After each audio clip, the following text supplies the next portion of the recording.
Welcome back to Ladies of Another View, and I want to welcome back our guest, Donna Jackson with Project 21. That is a conservative Black leadership organization, part of the National Center for Public Policy Research. Welcome back, Donna.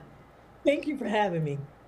We're going to switch gears. Recently in the news, and we've covered it, Claudine Gay, the president of Harvard, was caught. Now, during the break, you told me 66 different instances of plagiarism.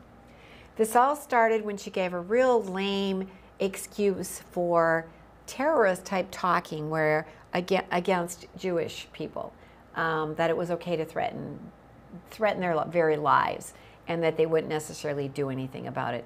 And then that got her on the radar, and they found out, my goodness, president of Harvard, and yet all these instances of plagiarism. So without talking about that specific person, what kind of situation do we have going on here, and how is that an insult to the Black community?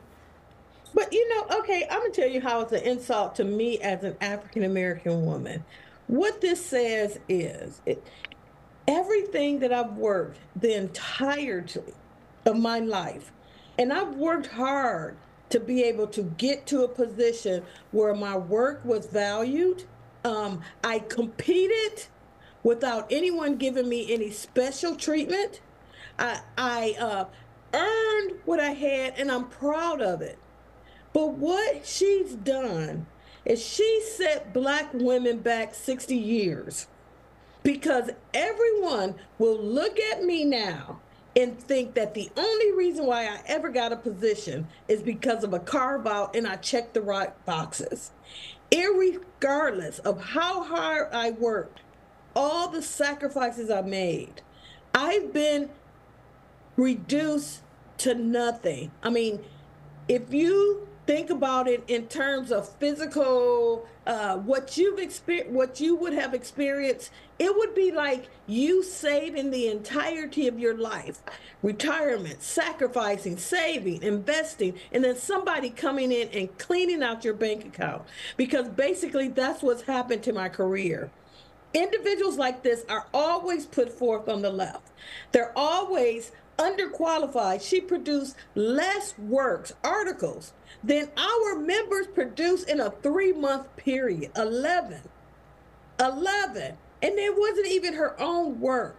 So every person will look at someone like me and look at my background and what I've accomplished and said, oh, well, she didn't earn it. It was given to her.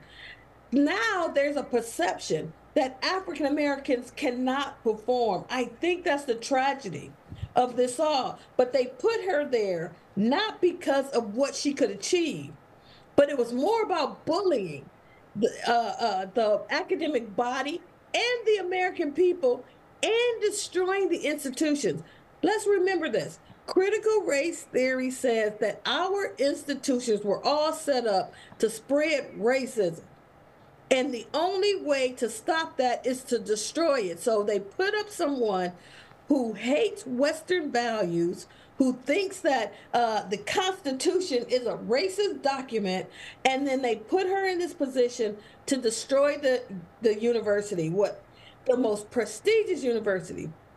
These same people, and I'm so sorry that I'm doing this, these same people that claim that the only reason why she was removed are going after Clarence Thomas to take him out of the Supreme Court justice, have called, taken Dr. Ben Carson's names off of businesses and institutions, have called Senator Tim Scott Uncle Tim and Uncle Tom.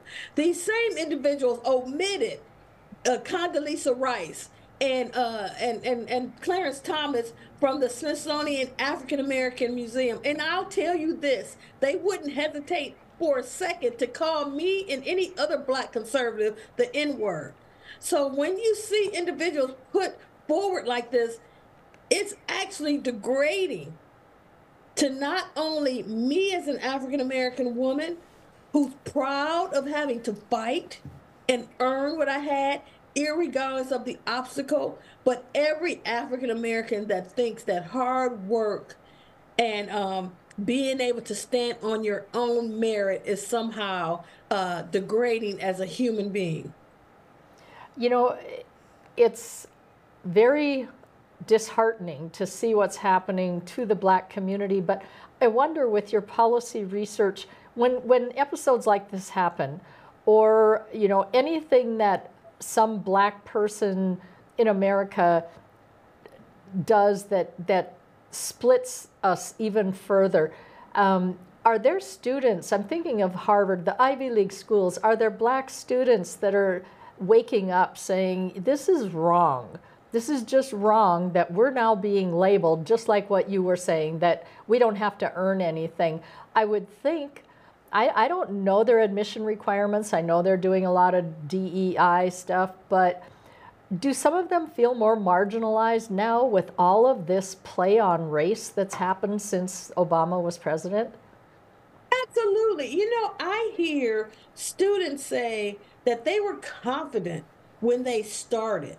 Now they question even their ability. So you had people who actually felt good about what they had accomplished. Now they question when they get a position or when they've gotten admitted, did they really earn it? And they also question whether they can actually stand up to the rigor required. Now, before that, when they were earning it, then they knew they had the confidence. They knew that they were there because of their ability. Now they're questioning their own ability because what did you say?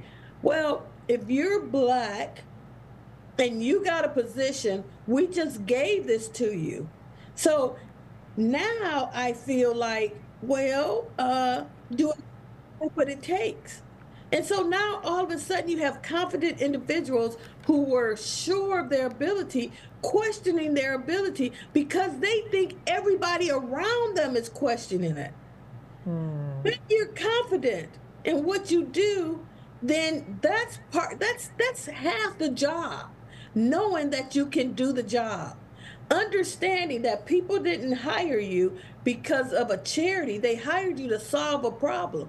Now you're going to question your own ability to solve a problem because you think, well, they didn't really put you there for that reason. They put you that basically as a mascot. And so that's the harm, because mentally people feel like, uh-oh, I'm not prepared, or people don't think I can do this job. And so then they lose confidence in their ability to perform. It's This truly, is the most powerful. it's truly not about race. It's about agenda. Because if it was about accomplishment, they'd be calling you Donna. Right. But now I'm guessing as you would probably feel like, I don't want that job. I don't want that job because people would be assuming that I don't have the credentials. And so that's where this has led to. But thank you, Donna. And she should, I'm still angry that she's still being rewarded because she gets to keep a professorship. Right. So what does that say to the students in that classroom? My That goodness, we don't really believe in this standard. We're not going to hold you accountable. And so even the students that are able to perform won't do it. Because if you don't believe in your own rule, why should I follow it? Exactly. Right. They've really created quite a big mess for themselves. Nest. So thank you, Donna, for joining us. Thank you. I know we'll Thank you for having me. I know we'll have you on again. We love it when you're on.